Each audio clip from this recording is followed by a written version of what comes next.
اس دنیا میں رب کائنات نے انسانوں کے علاوہ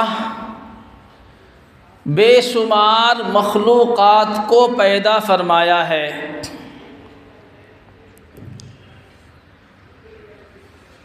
انسانوں کو اپنی تمام مخلوقات میں اللہ رب العزت نے افضلیت اور برتریت عطا فرمائی ہے، یعنی انسان اللہ کی نگاہ میں مقام اور مرتبے کے لحاظ سے تمام مخلوقات سے بڑھ کر ہے، یہاں تک کہ بعض روایات سے ثابت ہوتا ہے کہ انسانوں کا درجہ مقام اور مرتبہ فرشتوں سے بھی بڑھ کر ہے،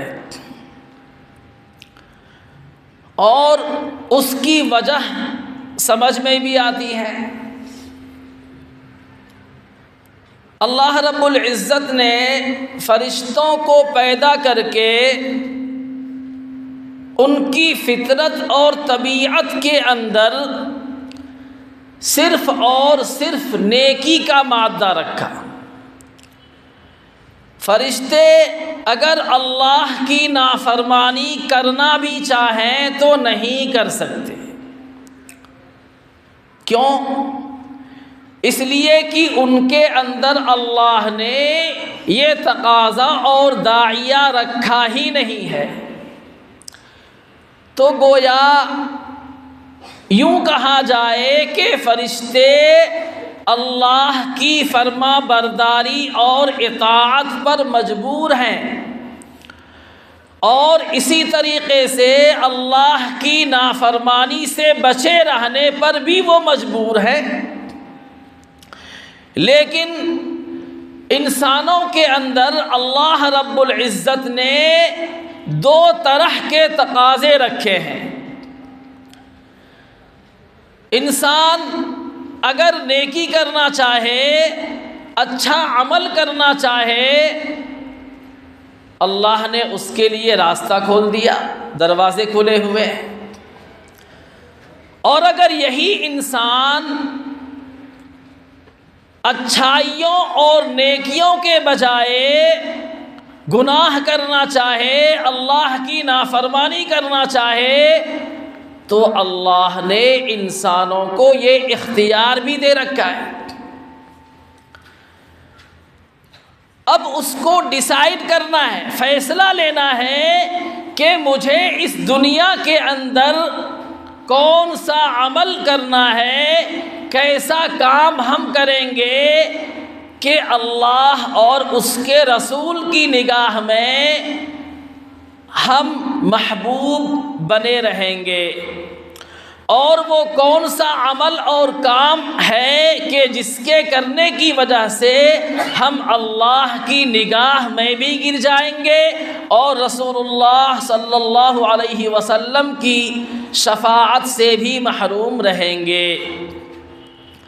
تو اب انسان نافرمانی کو چھوڑ کر، گناہ اور معصیت کو چھوڑ کر اللہ کی اطاعت میں لگتا ہے، اللہ اور اس کے رسول کے احکامات پر عمل کرتا ہے، تو یہ اس کا کمال ہے، یہ اس کے لیے افضلیت اور برتری کی بات ہے۔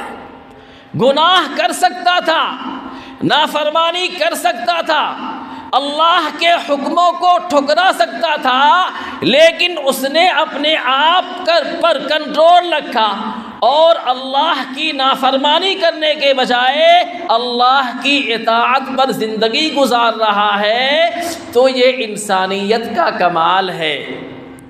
اور فرشتے اگر نافرمانی کرنا بھی چاہیں تو نہیں کر سکتے، اللہ نے یہ مادہ، یہ صفت، یہ صلاحیت ان کے اندر رکھا ہی نہیں ہے۔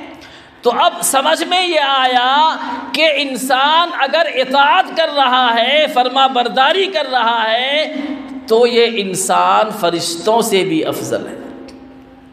اسی لیے قرآن کریم میں سورۃ البقرہ کے اندر اللہ رب العزت نے اس مضمون کے طرف اشارہ فرمایا ہے۔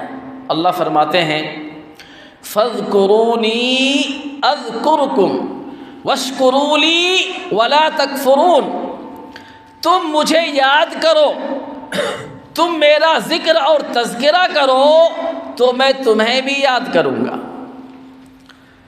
اب بندہ اللہ کا ذکر کرتا ہے، اللہ کو یاد کرتا ہے، اور اللہ کی یاد اللہ کی اطاعت اور فرما برداری ہے۔ تو جب بندہ اللہ کو یاد کرتا ہے تو اللہ وعدہ فرماتے ہیں کہ میں بھی تجھے یاد کروں گا۔ اب آئیے احادیث مبارکہ کے اندر اس آیت کریمہ کی تفسیر میں اللہ کے نبی نے محبوب کائنات سرور دو عالم صلی اللہ علیہ وسلم نے ارشاد فرمایا کہ جب بندہ اللہ کو یاد کرتا ہے اپنے جیسے لوگوں کے درمیان میں بیچ میں، تو اللہ رب العزت اس بندے کو یاد کرتے ہیں اس سے افضل مجلس اور محفل کے اندر۔ اور وہ مجلس اور محفل کن کی ہے بھائی؟ فرشتوں کی مجلس ہے۔ تو بہرکیف اللہ نے ہمیں دو اختیار دیے اور ہم ان میں سے اس راستے کو، ڈگر کو چن رہے ہیں جس میں اللہ کی اطاعت ہے، فرما برداری ہے، تو کہا جائے گا کہ یہ انسانیت کا کمال ہے۔ اب میں جو مضمون، جو بات آپ سے عرض کرنے جا رہا ہوں وہ یہ ہے کہ انسانوں کو پیدا کرنے کے بعد اللہ نے انسانوں کی ضروریات کو آپس میں ایک دوسرے کے اوپر موقوف کر دیا۔ انسانوں میں سے ایک طبقہ مثلاً درزیوں کا ہے جو ٹیلرنگ کا کام جانتا ہے، اور دوسرا طبقہ وہ ہے جو درزی نہیں ہے، سلائی کرنا نہیں جانتا۔ تو جو لوگ سلائی کے فن سے ناواقف ہیں یہ لوگ ٹیلروں اور درزیوں کے محتاج ہیں۔ جب تک ان کے پاس نہیں جائیں گے ان کا کپڑا سلا نہیں جائے گا۔ کچھ لوگ دوسرے فنوں کے اندر ماہر ہیں، کوئی لوہاری کا پیشہ اختیار کیے ہوئے ہے، کوئی گیرج کا ماہر ہے، کوئی الیکٹریشین ہے، اسی طریقے سے کوئی عالم دین ہے۔ تو ان میں سے ہر ایک کی ضرورت کو اللہ نے دوسرے کے ساتھ لگا دیا ہے۔ اگر کوئی عام آدمی دین کے کسی احکام پر عمل کرنا چاہے تو وہ عالم دین کا محتاج ہے۔ جب تک عالم کے پاس نہیں آئے گا، صحیح مسئلہ دریافت نہیں کرے گا، تو بتائیے وہ عمل کیسے کرے گا؟ تو اس سے پتہ چلا کہ انسانوں میں سے ہر ایک دوسرے کا محتاج ہے۔ لیکن اس سے بڑھ کر یہ ہے کہ ساری انسانیت، سارا انسانی جو کنبہ ہے یہ اللہ کا سب سے بڑا محتاج ہے۔ اور اللہ نے انسانوں سے کہا یا ایھا الناس انتم الفقراء واللہ هو الغنی، اے لوگو کان کھول کر سن لو کہ تم سارے کے سارے فقیر اور محتاج ہو، اور ایسے ویسے محتاج نہیں، انٹرنیشنل فقیر ہو۔ میں ترجمہ کر رہا ہوں۔ اور بے نیاز اگر کوئی ہے تو وہ اللہ کی ذات ہے، واللہ هو الغنی۔ اب اس سے یہ بات سمجھ میں آتی ہے کہ ہم سب اللہ کے محتاج ہیں۔ ہماری ضرورت کس سے لگی ہوئی ہے؟ اللہ کی ذات سے لگی ہوئی ہے۔ تو اب ہماری ضروریات پوری کیسے ہوں؟ ہماری ضروریات پوری کیسے ہوں؟ اس سوال کا جواب یہ ہے کہ جب ہماری ضرورت اللہ کی ذات سے لگی ہوئی ہے تو جب تک ہم اللہ سے مانگیں گے نہیں، اللہ سے اپنا کنیکشن اور رشتہ مضبوط نہیں کریں گے، تو یقیناً ہمارے مسائل حل نہیں ہوں گے۔ ایک حدیث کے اندر اللہ کے نبی نے ارشاد فرمایا من لم یسأل اللہ یغضب علیہ. یہ کمال کی حدیث ہے جناب، سنیے. اللہ کے محبوب فرماتے ہیں کہ جو بندہ اللہ سے مانگتا نہیں ہے اللہ اس سے غضبناک ہوتے ہیں، غصہ ہوتے ہیں. عجیب فلسفہ ہے حدیث کے اندر. آج دنیا کے اندر آپ کسی بڑے سے بڑے مالدار سخی کے پاس چلی جائیے اور اپنی ضرورت کا اظہار کیجئے، کچھ مانگیے تو ایک بار دے دے گا، اور ممکن ہے خندہ پیشانی کے ساتھ دے دے. دوبارہ اپنی ضرورت کو رکھیے، ہو سکتا ہے دوبارہ دے دے. لیکن جب تیسری مرتبہ آپ اس کے پاس جائیں گے تو انسانی فطرت بتا رہا ہوں یہ ہے کہ وہ چہرے بگاڑ لے گا. لیکن اللہ کی ذات وہ ذات ہے، اللہ فرماتے ہیں کہ جو بندہ مجھ سے مانگتا نہیں ہے میں اس سے ناراض ہوتا ہوں. اللہ کا کرم اور احسان دیکھیے. اسی لیے تو نبی پاک صلی اللہ علیہ وسلم نے دعا کرنے کی کئی احادیث کے اندر آپ نے ترغیب دی ہے کہ اللہ سے مانگو اور خوب مانگو. ایک حدیث کے اندر اللہ نے فرمایا، اللہ کے نبی نے فرمایا کہ دعا عبادت ہے.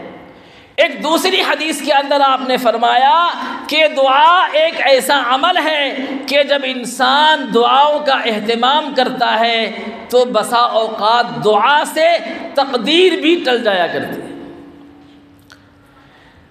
ایک چیز جو اللہ نے بندے کے مقدر میں لکھ رکھا ہے لیکن اس نے اپنے رب کو منایا، اپنے رب سے مانگا تو اللہ کو اس بندے پر رحم آ جاتا ہے اور پھر اللہ کا دوسرا فیصلہ صادر ہوتا ہے اور وہ بھی تقدیر کے موافق ہی ہوتا ہے. اسی حدیث کے اندر اللہ کے نبی نے فرمایا کہ دعا تقدیر کو ٹال دیا کرتی ہے اور نیکی انسان کے عمروں کے اندر اضافے کا سبب بنتی ہے. نیکی اور اچھائی، اچھا عمل کرنا انسان کے عمر کو بڑھاتا ہے. یہی وجہ ہے کہ اللہ کے نبی نے فرمایا الدعاء مخ العبادہ. ترمذی شریف کی روایت ہے، اللہ کے نبی فرماتے ہیں کہ دعا عبادت کا مغز ہے، عبادت کا گودا ہے، عبادت کا حاصل ہے. ہم مسجدوں کے اندر آتے ہیں، اللہ کے پاک گھر میں آتے ہیں، نمازیں پڑھتے ہیں، چاہے 5 وقتہ نماز ہو، جمعے کی نماز ہو، دیگر اوقات میں مسجدوں کے اندر آتے ہیں. اگر ہم نے صرف عبادت کر لیا اور جب مانگنے کا وقت آیا تو منہ اٹھا کے چل دیے تو یہ عمل اللہ کو ناپسندیدہ ہے. ہمیں مانگنا چاہیے اور اللہ ہی سے مانگنا چاہیے. اللہ سے مانگنا یہ عبادت بھی ہے اور اللہ ہمیں عطا فرما دے تو یہ اللہ کے طرف سے رحمت ہے، نعمت ہے.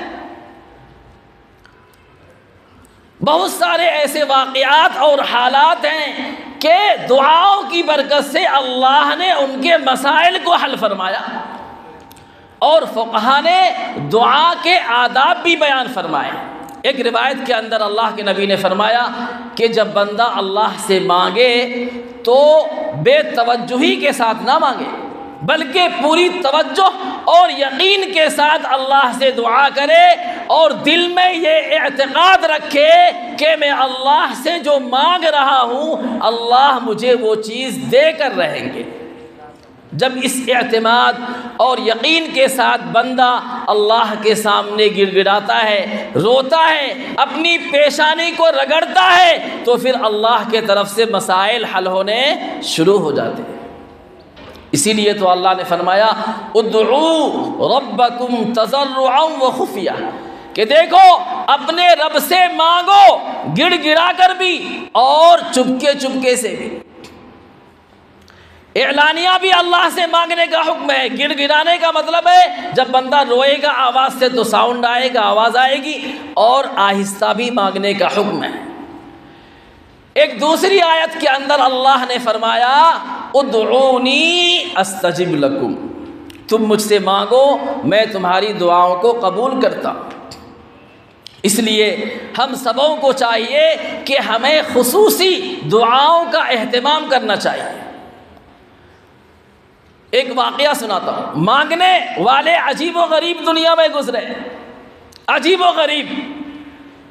ایک کتاب کے اندر واقعہ لکھا ہوا ہے کہ ایک شخص حرم شریف کے اندر حج یا عمرے کی نیت سے گیا، اور اس نے جب کعبے پہ پہلی نگاہ اور نظر پڑتی ہے تو حدیث کے اندر فرمایا گیا کہ بندہ اس وقت جو دعا بھی مانگتا ہے اللہ اس دعا کو ضرور قبول کرتے ہیں، اس دعا کو رد نہیں کرتے۔ پہلی نگاہ جب کعبے میں پڑتی ہے، اس کا مطلب بہت سے لوگ یہ سمجھتے ہیں کہ جب کعبے کے پاس جائیں تو نظر جھکا کے رکھے، جب بالکل قریب جائیں تب جا کے دعا کریں گے، نہیں، آپ دور سے بھی کعبے کو اگر دیکھ لیا، آپ نے نگاہ پڑ گئی تو قریب جا کر دعا کر سکتے ہیں۔ اس دیکھنے کے بعد دعا کرنے کے درمیان بیچ میں کوئی عمل نہیں آنا چاہیے، بس برکت۔ حکیم اختر صاحب علیہ الرحمہ بہت بڑے اللہ کے ولی گزرے ہیں پاکستان کے اندر، پہلے ہندوستان میں تھے، جب ہندوستان کا بٹوارا ہوا، تقسیم ہوا تو حضرت ہجرت کر کے پاکستان چلے گئے۔ تو انہوں نے خود بذات خود فرمایا کہ میں خود ایسے آدمی سے ملا ہوں جس کی دعا میں نقل کرنے جا رہا ہوں۔ وہ فرماتے ہیں کہ ایک بندہ کعبے کے پاس بیٹھ کر اللہ سے یوں دعا کر رہا ہے کہ اللہ تو مجھے معاف فرما دے، اور تو اگر مجھے معاف کر دے گا، بخش دے گا تو مجھ سے خوش ہو جائے گا، اور جب میری غلطی کو تو معاف کر دیا تو میں بھی خوش ہو جاؤں گا، اور جب مجھے معافی مل جائے گی تو میرا نبی بھی مجھ سے خوش ہو جائے گا، اور اگر اے اللہ تو نے مجھے معاف نہیں کیا تو تو مجھ سے ناراض رہے گا اور میں بھی خوش نہیں ہوں گا، اور نبی کو جب اس کی اطلاع ملے گی نبی تو بھی خوش نہیں ہوں گے، ناراض رہیں گے۔ البتہ اگر تو مجھے معاف نہیں کرے گا تو میرا اور تیرا جو دشمن ہے یعنی شیطان وہ خوش ہو جائے گا۔ کیا ہوگا وہ؟ تو اب تو ہی بتا، تو اپنے دوستوں کو خوش کرنا چاہتا ہے یا اپنے دشمن کو تجھے خوش کرنا پسند ہے؟ یعنی اگر تو مجھے معاف نہیں کرے گا تو شیطان کو خوشی ہوگی جو تیرا بھی دشمن ہے اور میرا بھی دشمن ہے، تو اے اللہ اب آپ کے اختیار میں ہے، آپ اپنے دشمن کو خوش کریں گے یا اپنے دوستوں کو خوش کریں گے؟ انہوں نے فرمایا کیا پیاری دعا ہے، جب اس انداز سے بندہ دعا کرے گا تو بتائیے اللہ اس کی دعا کو رد کریں گے؟ ہرگز نہیں کریں گے، اللہ اس کی دعا کو قبول کریں گے۔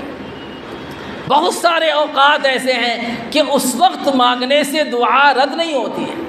ایک تو رات کا آخری پہر ہے، تہجد کا جو وقت ہے، اس وقت میں اللہ کے طرف سے ایک منادی فرشتہ پورے سال اور رمضان میں مغرب بعد سے لے کر فجر تک یہ اعلان کرتا ہے کوئی حاجت مند آئے اللہ کے سامنے اپنی حاجت رکھے، ہے کوئی مصیبت زدہ جو اپنی مصیبت کے کفارے کے لیے، اپنی مصیبتوں کو دور کرنے کے لیے اللہ سے مانگے، اللہ اس کی مصیبت کو دور کریں گے۔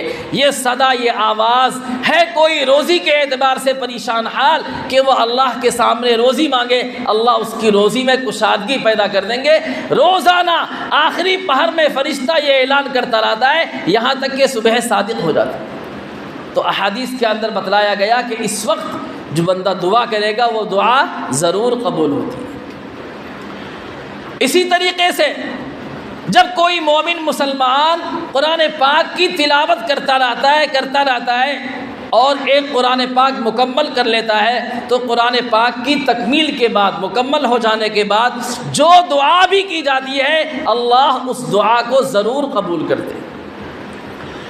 اسی طریقے سے ایک روایت کے اندر فرمایا گیا کہ روزانہ اور خصوصاً جمعے کے دن مغرب کی نماز سے پہلے، سورج کے ڈوبنے سے پہلے کا جو وقت ہے، جب بندہ اس وقت میں آ کر وضو بنا کر اللہ کے پاک گھر میں آ کر اللہ کے سامنے اپنی حاجت کو مانگتا ہے تو اللہ اس وقت کیے گئے دعا کو بھی ضرور قبول کرتے ہیں۔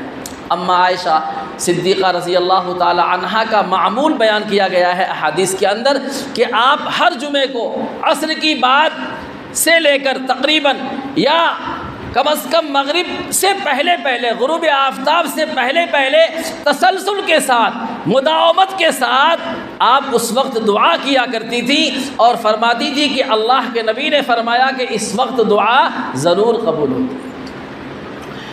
اسی طریقے سے اذان کے بعد جب اذان مکمل ہوتی ہے تو اس وقت بھی دعا کیا جائے تو دعا ضرور قبول ہوتی ہے۔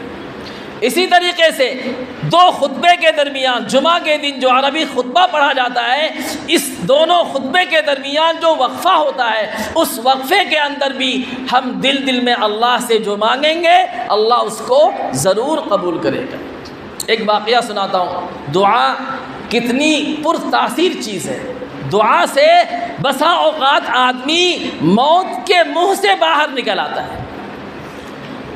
بنی اسرائیل کہ 3 لوگوں کا واقعہ اللہ کے نبی نے خود بیان فرمایا، ابو داؤد وغیرہ ترمذی وغیرہ کی حدیث کے اندر یہ واقعہ موجود ہے کہ ایک مرتبہ 3 شخص سفر کے ارادے سے نکلے۔ اتفاق سے ان کا پیدل سفر ہو رہا تھا اور وہ جو راستہ تھا خاردار راستہ تھا، پہاڑی کے نیچے سے جانا پڑتا تھا۔ اتفاق سے جب وہ لوگ کسی پہاڑی کے نیچے پہنچے تو موسلا دھار بارش شروع ہو گئی اور بہت زیادہ آندھی طوفان کی شروعات ہو گئی۔ تو ان تینوں نے سوچا کہ ہمیں بارش سے بچنے کے لیے کوئی جگہ تلاش کرنی چاہیے، چونکہ وہاں آبادی وغیرہ نہیں تھی۔ تو ان تینوں نے پہاڑ کے دامن میں ایک غار دیکھا۔ غار کہتے ہیں پہاڑ کے بیچ میں جو جگہ خالی ہوتی ہے اس کو غار کہا جاتا ہے۔ تو اس غار کے اندر تینوں چلے گئے۔ چونکہ بارش بہت تیز ہو رہی تھی تو اس بارش اور ہوا کی کثرت کی وجہ سے جب وہ تینوں اس غار کے اندر چلے گئے تو اچانک پہاڑ کے اوپر سے ایک بہت بھاری بھرکم چٹان پھسلتا ہوا اس غار کے منہ پر آ کر بیٹھ گئے۔ اتنا وزنی چٹان اور پتھر کہ وہ تینوں مل کر اس کو ہلانا چاہیں تو نہیں ہلا سکتے۔ اب وہ تینوں کے تینوں اس غار کے اندر قید ہو کر رہ گئے۔ روایات کے اندر آتا ہے کہ انہوں نے بہت دیر کوشش کر لی لیکن وہ چٹان ٹس سے مس نہیں ہو رہا ہے۔ انہوں نے سوچا کہ بھائی اب تو موت یقینی ہے، اس لیے کہ وہ زمانہ موبائل فون کا تو تھا نہیں، کال کر دو فلاں جگہ ایک کرانہ آئے گی اور یہاں سے جو ہے چٹان ہٹا کے ہماری جان بچا لے گی۔ وسائل آج کے دور میں جو وسائل اور ذرائع کی بہتات ہے وہ زمانہ نہیں تھا۔ تو خیر ان تینوں نے آپس میں مشورہ کیا کہ اب اگر ہمیں نجات مل سکتی ہے، ہماری جان اگر بچ سکتی ہے تو اس کے لیے صرف ایک راستہ ہے اور وہ یہ ہے کہ ہم تینوں اللہ سے دعا کریں، اور دعا کا انداز یہ ہونا چاہیے اللہ کو ہم اپنی زندگی بھر کے کسی نیکی کا واسطہ دے کر ہم اللہ سے دعا کریں، ممکن ہے اللہ کو رحم آ جائے اور ہماری جان بچ جائے، ورنہ اس کے علاوہ کوئی اور راستہ بچا ہوا نہیں۔ چنانچہ روایات کے اندر آتا ہے کہ ان تینوں لوگوں میں سے پہلا شخص آگے بڑھا اور اس نے دعا کرنی شروع کی۔ اس نے کہا کہ اللہ تجھے معلوم ہے کہ میں ایک چرواہا ہوں، میں دن بھر جنگلات میں بکریاں چراتا رہتا ہوں اور ان بکریوں سے جو دودھ میسر ہوتا ہے اس دودھ پر میرا پورا کنبہ، میرا پورا خاندان اسی پر پلتا ہے۔ ایک مرتبہ ایسا ہوا کہ میں بکریاں چرانے کے لیے بہت دور نکل گیا اور میرا معمول یہ تھا کہ جب میں بکریاں چرا کر گھر پہنچتا تو ان کی دودھ نکال کر سب سے پہلے اپنے ماں باپ کو پلاتا، باوجود کہ میرے بچے بھوک سے بلبلا رہے ہوتے، گھر سے دودھ پینے کا تقاضا ہوتا، لیکن اے اللہ میں بیوی بچوں کو چھوڑ کر سب سے پہلے روزانہ میرا معمول یہ تھا کہ میں اپنے والدین کو دودھ پلاتا، اس میں سے جو دودھ بچتا اپنے بیوی بچوں کے حوالے کرتا۔ تو اے اللہ ایک مرتبہ ایسا ہوا کہ میں بکریاں چراتے چراتے بہت دور نکل گیا، جب گھر واپس پہنچا رات کا وقت ہو چکا تھا اور میرے ماں باپ سو چکے تھے، بچے جگے ہوئے تھے، میں نے حسب معمول دودھ نکالا، بچے بلبلا رہے ہیں، بھوک سے تڑپ رہے ہیں، لیکن اے اللہ میں نے اپنا اصول نہیں توڑا۔ میں نے بچوں سے کہا کہ جب تک میں اپنے ماں باپ کو دودھ نہیں پلا لوں گا میں تمہیں دودھ نہیں پلاتا۔ چنانچہ چونکہ ماں باپ سو چکے تھے، میں دودھ کا کنٹر یا دودھ کا گلاس لے کر ماں باپ کے سرہانے کھڑا ہو گیا، اور ادباً ان کو جگانا مناسب نہیں سمجھا کہ کہیں ان کے نیند میں خلل ہو۔ اے اللہ تو گواہ ہے، تو جانتا ہے، تو عالم الغیب ہے کہ میں دودھ کا گلاس اور دودھ کا پیالہ لے کر میں رات بھر کھڑا رہا، جہاں تک کہ جب صبح ہوئی تو میرے والدین کی نیند کھلی، آنکھ کھلی، اور اس وقت انہوں نے وہ دودھ پیا۔ اس کے بعد میں نے اپنے بچوں کو دودھ پلایا۔ اے اللہ اگر تو جانتا ہے کہ میرا یہ عمل صرف اور صرف تجھے راضی اور خوش کرنے کے لیے تھا، میں نے یہ نیکی صرف تیری رضا کے لیے کیا تھا، تو اے اللہ آج تو مجھے اور میرے ان ساتھیوں کو اس نیکی کے بدلے اس چٹان کو ہٹا دے تاکہ ہم سب یہاں سے صحیح سلامت باہر نکل آئیں۔ روایات کے اندر آتا ہے کہ اللہ نے فوراً اس بندے کی دعا قبول کی اور چٹان تھوڑا سا اپنی جگہ سے کھسکا، اور وہ لوگ آسانی کے ساتھ سانس لینے لگے اور ایک راحت جو ہے ان کو محسوس ہوئی۔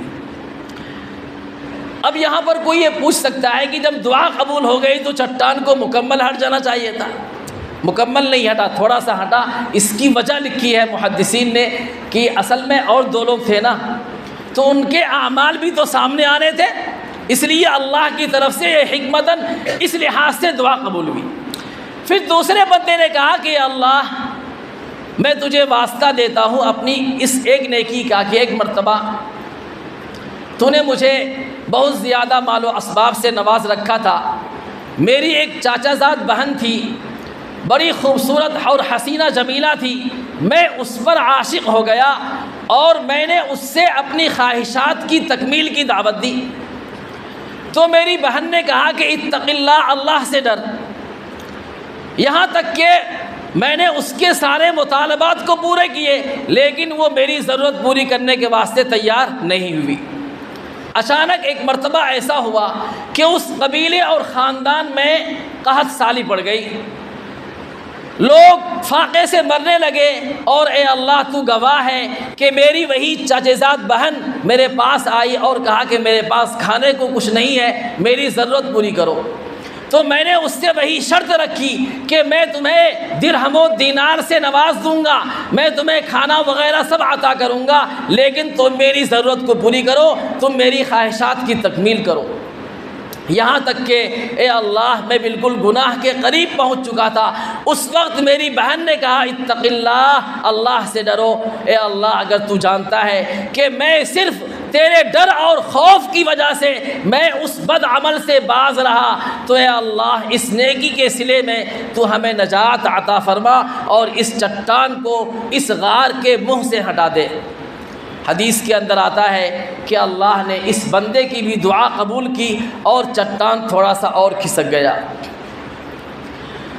اب ان ساتھیوں میں سے تیسرے ساتھی کی باری تھی، اس نے بھی دعا کرنا شروع کی۔ اس نے کہا کہ یا اللہ اگر تو جانتا ہے کہ میں نے اپنے گھر پر مزدوری کروانے کے لیے بہت سارے مزدوروں کو رکھا تھا اور ہر ایک کو میں وقت پر مزدوری دیا کرتا تھا، ایک مرتبہ ایسا ہوا کہ ایک شخص اپنی مزدوری کرنے کے بعد مزدوری لیے بغیر یہاں سے چلا گیا، میں نے اس پیسے کو، اس روپیے کو کاروبار میں لگایا، جانور خریدے اور پھر اس سے مزید جانور پیدا ہوئے، یہاں تک کہ وہ روپیہ بڑھ کر ایک ریوڑ کی شکل میں ہو گیا، بہت سارے جانور اس سے مہیا ہو گئے۔ پھر اچانک سالہ سال کے بعد وہ شخص میرے پاس آیا اور اس نے کہا کہ مجھے میری مزدوری دو۔ تو اے اللہ میں نے اس بندے سے کہا کہ یہ دیکھو یہ سارے جانور وہ تمہاری مزدوری کے ہیں، تم اس کو لے کر چلے جاؤ۔ اس نے مجھ سے کہا کہ اللہ کے بندے میرے ساتھ مذاق مت کر، مجھے میری مزدوری دے۔ میں نے قسم کھا کر کہا کہ واللہ یہ سارے جانور تیرے مزدوری کے نتیجے میں پیدا ہوئے ہیں اور یہ سارے کے سارے تیرے ہیں، اور تو ان جانوروں کو یہاں سے لے کر چلا جا۔ اے اللہ تو گواہ ہے، تو جانتا ہے کہ میں نے یہ نیکی، یہ اچھا عمل صرف اور صرف تیری رضا کے لیے کیا تھا، تجھے خوش کرنے کے لیے کیا تھا۔ اے اللہ اگر تجھے اس کا علم ہے تو چٹان کو اور ہٹا دے تاکہ ہماری نجات ہو سکے۔ اس کے بعد اللہ کے نبی نے فرمایا کہ اللہ نے اس تیسرے بندے کی دعا کی برکت سے چٹان سارا کا سارا وہاں سے ہٹ گیا اور وہ تینوں آسانی سے وہاں سے باہر آئے اور اس پر انہوں نے اللہ کا شکریہ ادا کیا۔ تو میں آپ کو بتلانا چاہ رہا تھا کہ دعا کتنی پاورفل چیز ہے، دعا کی تاثیر کیا ہوتی ہے، دعا کی برکت کیا ہوتی ہے، لیکن شرط یہی ہے کہ دعا ڈھنگ سے کی جائے۔ بسا اوقات ہم ہاتھ اٹھاتے ہیں اور ہمیں پتہ بھی نہیں ہوتا۔ امام صاحب نے ایک بات اور بتا دوں، یہ ساؤتھ کا مزاج ہے، یہاں لوگ دعا کرتے نہیں ہیں، دعا پڑھتے ہیں۔ کیا کرتے ہیں؟ دعا پڑھتے ہیں، رٹے رٹائے الفاظ پڑھ دیا، کسی نے آمین کہا، کسی نے نہیں کہا، بس ہو گئی چھٹی۔ اس کا نام دعا نہیں ہے۔ دعا کا مطلب یہ ہے کہ دل لگا کر، دل جمعی کے ساتھ اپنی ضروریات کو، چاہے وہ کسی بھی لینگویج اور زبان میں ہو، بندہ اپنی ضرورت کو دل لگا کر اور اس یقین کے ساتھ اللہ سے مانگے کہ اللہ سے میں جو مانگوں گا وہ مل کے رہے۔ آپ کوئی اشکال کر سکتا ہے کہ حضرت بہت مرتبہ ہم بہت دعا کرتے ہیں لیکن مسائل بظاہر حل ہوتے نہیں دکھائی دیتے۔ تو اس کا جواب یہ ہے کہ دیکھیے، ایک تو ہم ہیں، ہماری ذات، ہمارا علم، ہماری پہنچ جو ہے وہ معلوم ہے، اور ایک اللہ کی ذات ہے۔ اللہ کی ذات عالم الغیب ہے۔ بسا اوقات بندہ کوئی چیز مانگتا ہے لیکن اس میں مصلحت نہیں ہوتی، اگر اللہ اس کو دے دے تو اس میں حکمت مصلحت نہیں ہے، اس وقت نہ دینے میں مصلحت ہے۔ تو احادیث کے اندر فرمایا گیا کہ اس بندے کی وہ دعا اللہ اس کو ذخیرہ بنا کر رکھتے ہیں، اور کل قیامت کے دن جب بندے کو ایسی بہت ساری نیکیوں کا ثواب اور اجر دیا جائے گا تو بندہ حیران ہوگا، پوچھے گا کہ یہ نیکیاں میں نے تو کبھی کی نہیں تھی۔ تو اس کو بتلایا جائے گا کہ تم اپنی دعاؤں کو یاد کرو، تم نے فلاں وقت فلاں چیز مانگی تھی، اللہ نے نہیں دیا تھا، یہ اس کا ذخیرہ ہے۔ روایات کے اندر آیا کہ بندہ ان سارے نتائج کو، ان ثمرات اور پھل کو دیکھ کر یہ تمنا کرے گا کہ کاش دنیا میں میری کوئی دعا قبول ہی نہ ہوئی۔ یہ وہ دعا ہے جس سے ہم اللہ سے اپنے مسائل حل کروا سکتے ہیں، لیکن اس کے آداب یہی ہیں کہ دل لگا کر دعا، اور پھر حرام کھانے سے احتیاط ہو، پرہیز ہو۔ ایک روایت کے اندر اللہ کے نبی نے فرمایا کہ کیا وجہ ہے ایک شخص مسجد میں آ کر اللہ کے سامنے روتا ہے، گر گراتا ہے اور دعائیں پہ دعائیں مانگتا ہے، لیکن اس کی دعا قبول نہیں ہوتی ہے۔ وجہ کیا ہے؟ کھانا پیٹ میں حرام کا، جو پہنا ہوا ہے حرام کا، دن رات جو کام اور عمل کر رہا ہے وہ حرام کر رہا ہے، تو دعا کہاں سے قبول ہو؟ دعا کی قبولیت کے لیے شرط ہے کہ ہمارے پیٹ میں جو رزق اور روزی جا رہا ہے وہ حلال کا ہونا چاہیے، ہم جو پہنے ہوئے ہیں وہ حلال کا ہونا چاہیے۔ جب اس عمل کے ساتھ، اس احتیاط کے ساتھ جب اللہ سے دعا کریں گے تو یقیناً اللہ ہماری دعاؤں کو قبول کرے گا۔ حضرت شاہ ولی اللہ محدث دہلوی علیہ الرحمہ نے ایک بات پوائنٹ کی بتا کر بات مکمل کرتا ہوں۔ ہم لوگ دعا کرتے ہیں نا نماز کے بعد، دعا کرنے کے بعد ہاتھ کیا کرتے ہیں؟ چہرے پر ایسا پھیرتے ہیں۔ تو چہرے پر پھیرنے کی کیا ضرورت ہے؟ دعا ختم ہوئی، ایسے ہاتھ رکھ کے ہم چلے جائیں، لیکن کیا کرتے ہیں بھائی؟ ہاتھ چہرے پر پھیرتے ہیں نا۔ وجہ کیا؟ حکمت کیا؟ مصلحت کیا؟ یاد رکھیے، شریعت کا کوئی بھی حکم حکمت اور مصلحت سے خالی نہیں ہے۔ ہم کو نہیں معلوم ہے وہ ہماری غلطی ہے۔ شاہ ولی اللہ محدث دہلوی علیہ الرحمہ نے لکھا کہ اس کی وجہ یہ ہے کہ کوئی چھوٹا آدمی مان لیجئے کسی بہت بڑے آدمی کے پاس چلا گیا، پردھان منتری کے پاس چلا گیا، اور پردھان منتری صاحب ان سے خوش ہو کر ان کو کوئی چیز دیا، تو کیا اس چیز کو بے توجہی کے ساتھ یوں ہی ایسے پھینک دیں گے؟ کیا کریں گے؟ اس کو آدمی بہت ادب احترام سے لے گا، سر سے لگائے گا، آنکھوں سے لگائے گا، اس کو بوسہ دے گا، بھائی اتنے بڑے آدمی کی طرف سے یہ گفٹ ملا۔ تو اب سمجھیے، اللہ کی ذات تو شہنشاہوں کی شہنشاہ ہے، بادشاہوں کا بادشاہ ہے۔